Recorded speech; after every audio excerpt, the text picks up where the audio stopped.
Hi everyone, எப்படி இருக்கீங்க? நான் நல்லா இருக்கேன். நீங்களும் நல்லா இருப்பீங்க. இறைவார்த்தை. அரியணையில் வீற்றிருக்கும் அரசர் தம் வலப்பக்கத்தில் உள்ளோரை பார்த்து, என் தந்தையிடமிருந்து ஆசி பெற்றவர்களே வாருங்கள், உலகம் தோன்றியது முதல் உங்களுக்காக ஏற்பாடு செய்யப்பட்டிருக்கும் ஆட்சியை உரிமை பேற்றாக பெற்றுக்கொள்ளுங்கள் என்றார்.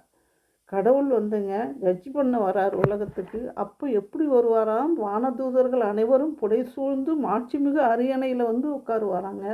அப்போ மக்கள் எல்லாம் முன்னாடி அமரும் பொழுது பாவிகளையும் நேர்மையாளர்களையும் தனித்தனியாக பிரித்து எடுப்பாராம். எப்படி ஆயன் ஒரு ஆட்டு மந்தையில் வெள்ளாடு தனியாக செம்மறி ஆடு தனியாக பிரித்து எடுக்கிறாங்களோ அது மாதிரி நம்ம மனிதர்களை பிரித்து எடுப்பாராம்.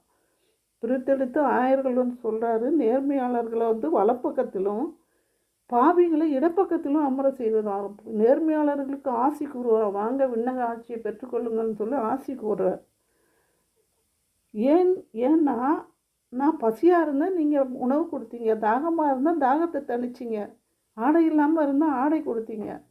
அப்படி நல்ல செயல்கள்லாம் சொல்கிறாரு. அப்போ அந்த நேர்மையாளர் கேட்குறாங்க, இதெல்லாம் எப்போ நாங்கள் செய்தோம்? எப்போ நீங்கள் பசியாக இருந்தீங்க நாங்கள் உணவு கொடுத்தோன்னு கேட்குறாங்க. அப்போ சொல்கிறாரு, மிக சிறிய சகோதர சகோதரிகளுக்கு நீங்கள் எதை செய்தீர்களோ அதை எனக்கே செய்தீர்கள் என்று சொல்கிறார். அப்போது இடப்பக்கத்தில் உள்ளவங்களை பார்த்து சொல்கிறாரு, அகன்று போங்கங்கிறார். ஏன்னா நான் பசியாக இருந்தால் நீங்கள் எனக்கு உணவு கொடுக்கல, தாகமாக இருந்தால் தாகத்தை தணிக்கல, ஆடை இல்லாமல் இருந்தால் ஆடை கொடுக்கலன்னு சொல்கிறாரு. அவங்க சொல்கிறாங்க, ஆண்டவரே நீங்கள் எப்போ பசித்திருந்தீங்க நாங்கள் உங்களுக்கு தொண்டு செய்யலைன்னு கேட்குறாங்க. அப்போ அவங்க சொல்கிறாரு, நீ சிறியவர்களுக்கு எதை செய்யவில்லையோ அதை எனக்கே செய்யவில்லைன்றார். இப்போ ஆண்டவர் வந்து அன்பையும் இரக்கத்தையும் பகிர்ந்து வாழுங்க, செயல் வடிவத்தில் காட்டுங்க அப்படிங்கிறாரு. அன்பை உங்கள் செயல் மூலம் காட்டுங்க, சுயநலத்தை அகற்றுங்க. இந்த லஞ்ச் சீசனில் யாருக்கெல்லாம் என்னென்ன உதவி தேவைப்படுதோ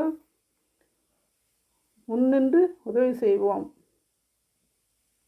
சுயநலத்தை அகற்றுவோம். ஒரு ஜீவன் முன்னால் உயிர் வாழும் பொழுது அதுதான் ஆண்டவர் முன்னால் நன்மையாக கருதுகிறார். நன்மையை செய்வோம், இறையாசிரை நிறைவாக பெறுவோம். ஜெபம்.